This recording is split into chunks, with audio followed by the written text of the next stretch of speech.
This article in IEEE Robotics and Automation magazine discusses the use of Gaussians on Riemannian manifolds. I'm Sylvain Calinon from the IDIAP Research Institute in Switzerland. This work started from the observation that in robotics, most techniques for learning, planning and control are described for data in standard vector space, where we can add and scale vectors with standard arithmetic. The goal of this article is to highlight that many of these techniques can go beyond Euclidean spaces by jointly considering Riemannian geometry and statistics. In mathematics, this field of study is sometimes referred to as geometric science of information.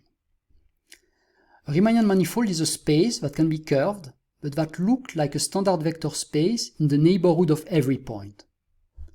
This local property will allow us to extend existing robotics techniques to other types of data. Various forms of manifolds exist, and luckily, it happens that the most simple forms of manifold in Riemannian geometry are also the ones that we need in robotics. And this can be as varied as orientations, matrices, graphs, or subspaces. Most applications in robotics require Gaussian distributions in one way or another. This can be used to represent uncertainty or to sample data points, but it can also be used as part of a learning or control algorithm, whose underlying representation requires Gaussians, such as in a clustering problem with a mixture of Gaussians, a regression problem relying on the correlations between variables, or a control problem based on a precision matrix. Two notions of Riemannian geometry will be crucial here: tangent spaces and parallel transport. If we have a manifold M on a point x0 on this manifold, we can define a tangent space at x0 that will act as standard Euclidean space. We can define in this tangent space a vector showing where we would like to go, that will act as a shooting vector that will make us move on the manifold in the corresponding direction. The resulting path on the manifold is called the geodesic. The mapping functions to move from this tangent space to the manifold, and in the other way around, are called exponential and logarithmic maps, which have an analytical form for all the manifolds I will show in this presentation. The exponential map is the operation that is similar to the addition of a vector to a point, like saying x equals x0 plus v.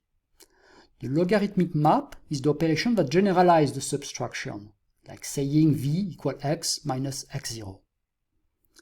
I will use this kind of shell here to visualize operations on manifolds in a simple way, but keep in mind that manifolds can be of different shapes and of different dimensions. Maybe the most well-known problem of approximating a manifold with a plane is the problem in cartography of representing our world as a planar map. And we know that this is introducing distortion if we move away from the point around which we have tried to unroll this sphere. So with these mapping functions, we can already solve interpolation problems on manifolds. Here we see the examples on S2, which can be to represent a direction, and the same applies to orientations. Here if we give 2 points, then the interpolation is allowing us to have a natural way to move from one point to the other. This is an example with rigid body motions. If we give 2 poses, then interpolation between these 2 poses can be conducted on the manifold. This is another example with symmetric positive definite matrices, with 2 covariances on the top, and with distribution on the bottom. Indeed, if we embed the mean into the covariance matrices, we can consider interpolation between covariances, and this is the result that we will get for these 2 types of data.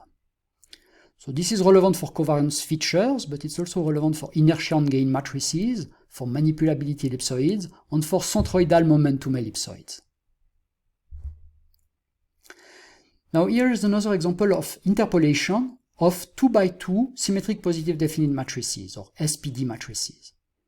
By considering the symmetry, we can plot the 3 elements of this matrix in a 3D graph. And in this case, the manifold corresponds to the interior of this cone. The tangent space represents the whole space, so it means inside and outside this cone. And similarly as before, we can now define a point on this manifold, so here within the cone. We can define a shooting vector. And this shooting vector will create a geodesic, and here each point along this geodesic corresponds to a 2x2 SPD matrix. So it allows us to compute natural interpolations between SPD matrices. Now to move further, the second operation we will need is called parallel transport. This animation here shows the evolution of the tangent space along a geodesic. As you can see, the coordinate system associated to this plane is turning. If we describe a vector in this coordinate system, it means it will also turn. In a standard Euclidean space, we don't have this problem. If I'm defining a vector, this vector will point at the same direction wherever I'm applying it. So to do the same on a Riemannian manifold, we will have to correct this vector by applying a parallel transport operation. It can be defined in an analytical way for all the manifolds I will show here. So if we have a vector u in some tangent space, and if we want to reuse this vector in another tangent space, we need to apply this parallel transport operation. So this is also valid if we want to transport a covariance from one tangent space to another. Now with these tools, we can do some basic statistics, such as computing the average and dispersion of data points. In Euclidean space, we would usually compute a mean and the covariance in an analytical way. This mean is also a centroid. It minimizes a sum of distances corresponding to maximum log likelihood estimates. It's this definition of a mean as a centroid that we will use, which can be easily generalized to a weighted mean by introducing a weighting matrix. And for Riemannian manifolds, the corresponding objective is to minimize this error term. The result is called the Karcher mean or the Frenet mean. And this can be easily computed with an iterative process with a Gauss-Newton algorithm, requiring only a handful of steps to converge.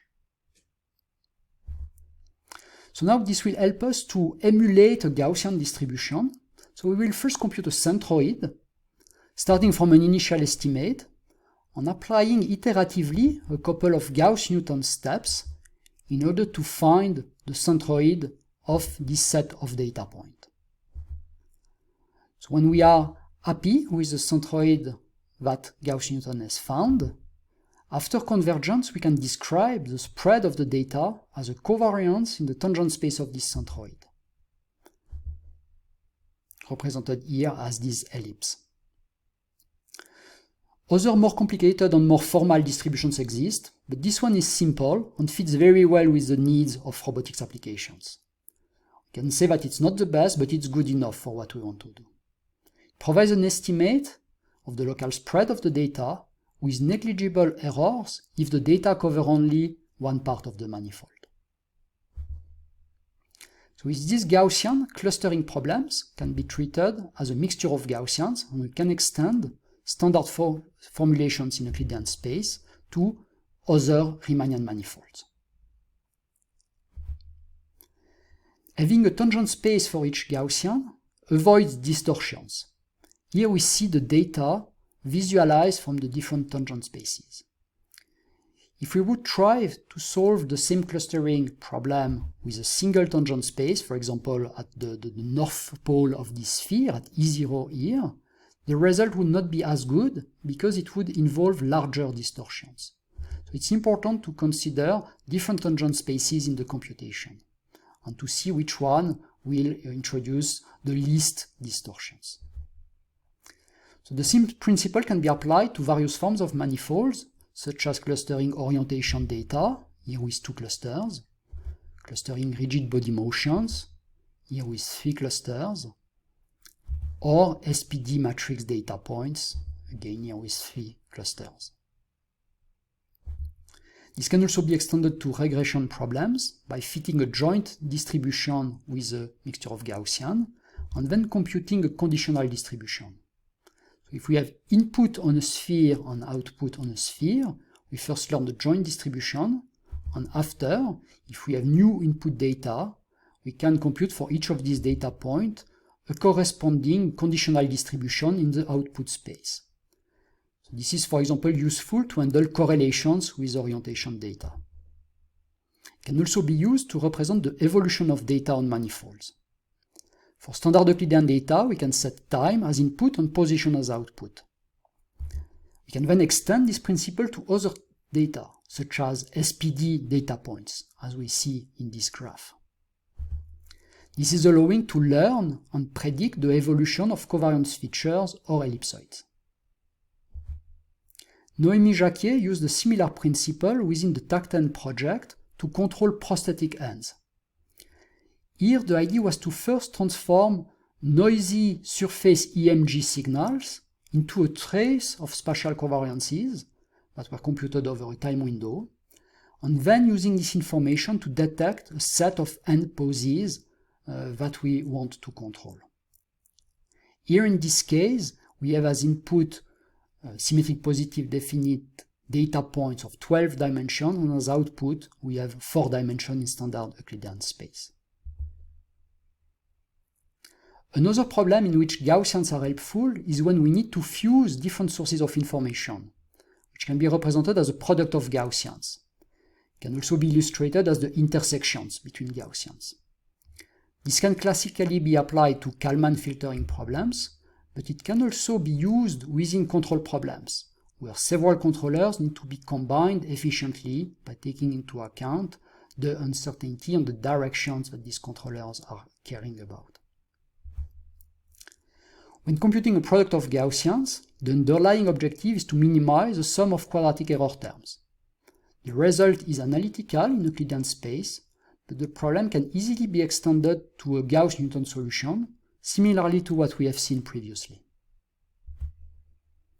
In this work, Emmanuel Pina used the product of Gaussians to adapt a motion to multiple frames of reference. By encoding a movement as a distribution in multiple coordinate systems, the robot can fuse the different sources of information to generate a motion that can adapt to new locations of objects, which can change while the robot moves. This animation shows how such approach can be used with different coordinate systems, here one in orange and one in purple. And this is showing how to generalize this to Riemannian manifolds, with the purple coordinate system, the orange coordinate system, and the fusion of the two, resulting in this distribution in black. This is what we used in the Dexroth project to teleoperate an underwater robot that needed to adapt autonomously to sudden changes of position and orientation of valves, meaning that we had to take into account several coordinate systems to achieve the task in a correct way. Gaussians are also useful in tracking problems, because they allow to describe the precision at which we want to track a target. The typical example is the linear quadratic regulator problem that we can use, for example, to track orientation targets. A more elaborated example here concerns anticipative behaviors, such as in model predictive control, or MPC, where the representation of via points as a set of Gaussians can also be extended to Riemannian manifolds.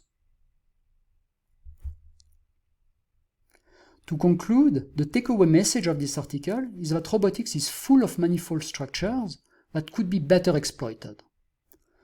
Some are well known, such as orientations or rigid body motions, but others have been underexploited.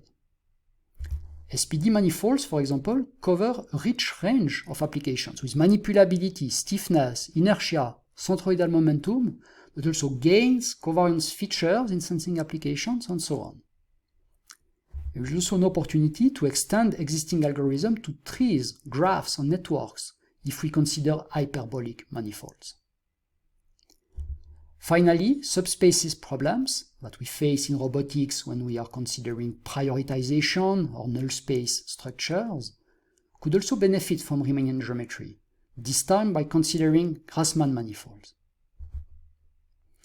If you are interested in this approach, we have source code available in either MATLAB, C++, or Python that you can see in the first link.